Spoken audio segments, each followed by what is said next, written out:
German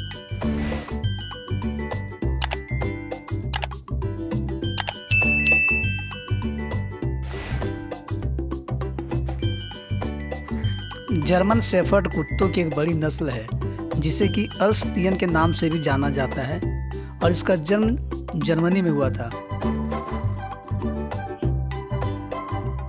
German shepherd देखा जाए तो एक नई नस्ल है जिसको 1899 में क्रॉस करके संकरण करके विकसित किया गया था।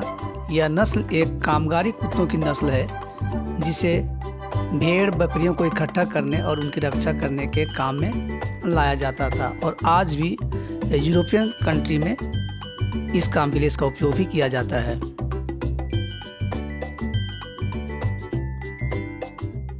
इस नस्ल की जो कुत्ते होते हैं उनकी चतुराई, समझ, आज्ञाकारीपन और कई अन्य कारणों से पूरे विश्व में पुलिस और सेना में काम लिया जाता है। इस नस्ल के जो कुत्ते होते हैं उनकी आज्ञाकारीपन की वजह से ही यह सबसे ज़्यादा पाले जाते हैं और पाले जाने वाली कुत्तों की नस्ल बन गई है।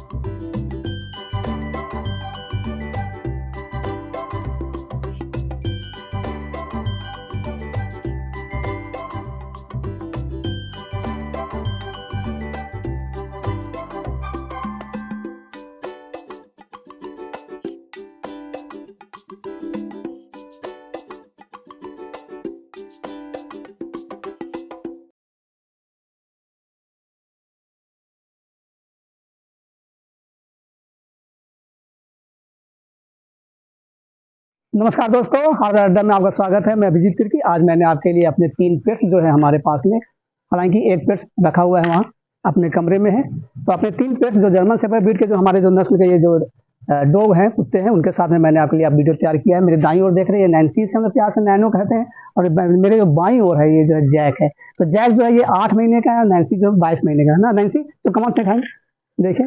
तो दोस्तों चलिए मैं आपको मिलाता हूँ, टाइगर से भी मिलाता हूँ और कुछ इनके बारे में आपको जानकारी देता हूँ। जर्मन शेफर्ड ब्रीड के जो नस्ल के जो डॉग होते हैं उसकी क्या खासियत है और क्यों इतने पॉपुलर है, इसके बारे में आपको बतलाता हूँ। तो चलिए दोस्तों हम लोग मिलते हैं टाइगर के साथ में।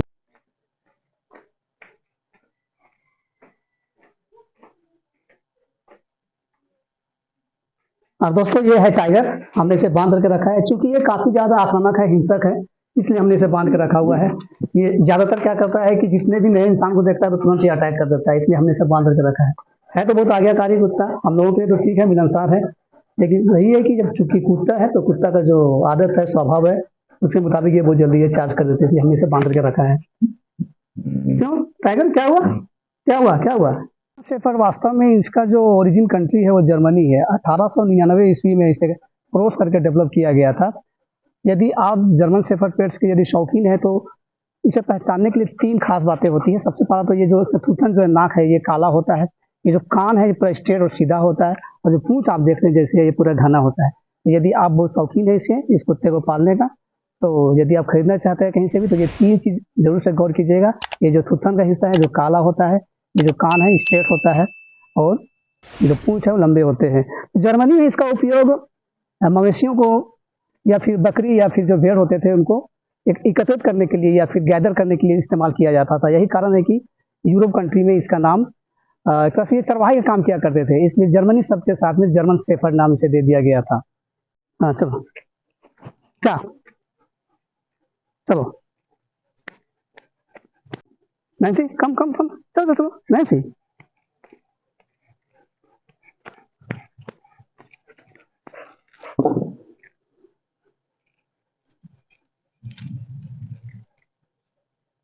जो पेट्स होते हैं इनका अधिकतम वजन 30 से 40 केजी होता है। जो बड़े डॉग्स होते हैं उनका 30 से 40 किलो वजन होता है। और ये जो फीमेल डॉग है नैन्सी, ये जो सी डॉग जो होता है, जो फीमेल होता है, कम से कम एक बार में 7 से 10 बच्चे तक ये जन्म देती है। और इनकी औसत आयु होती है कम से कम 9 साल और अधिक से अधिक 14 साल इसकी औसत आयु होती है जर्मन शेफर्ड का। नॉर्मली हम लोग इसे वही खाना देते हैं जो हम लोग खाते हैं, चावल देते हैं। महीने में लगभग जो हमारे 3 पेट्स है इस पर तकरीबन 25 केजी चावल खत्म हो जाता है। हम लोग 3 समय से खाना देते हैं, सुबह में देते हैं, दोपहर में देते हैं और रात में देते हैं। और जो चिकन होता है, मटन होता है, उससे जो बाय प्रोडक्ट होता है, जो वेस्टेज होता है, उसे भी हम लोग ला करके देते हैं। सप्ताह में कम से कम 3 दिन लोग जो मटन चिकन का जो प्रोडक्ट होता है, बाय प्रोडक्ट या फिर वेस्टेज होता है, वो खिलाते हैं हम लोग हमारे इस पेट्स को। जर्मन शेफर्ड ब्रीड की नस्ल के जो हमारे नैन्सी हैं, और ये जो टाइगर है, जैक को बांध के रखे हुए हैं क्योंकि वो छोटा है, इसलिए उसे नहीं लाए हैं हम लोग। चलो चलो चलो चलो चलो चलो चलो चलो चलो।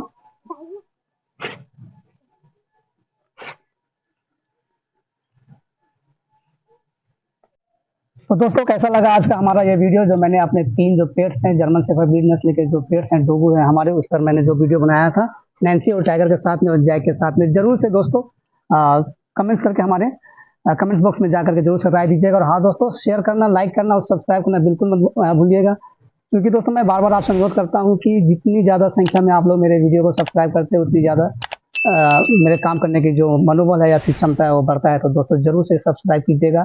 और हाँ दोस्तों, सब्सक्राइब करने के बाद बेल आइकन को जरूर से दबाइएगा, इसलिए दोस्तों ताकि जब कभी मैं नया वीडियो बनाऊंगा तो आपको नोटिफिकेशन मिल जाएगा। तो दोस्तों, कैसा लगा आज का वीडियो जरूर से बताइएगा। और हाँ दोस्तों, अगली बार मिलते हैं हम लोग किसी नए सीरीज में, नए टॉपिक के साथ में, किसी नई जगह पे। तब तक के लिए दोस्तों मैं आपसे विदा लेता हूँ। जोहार, नमस्ते।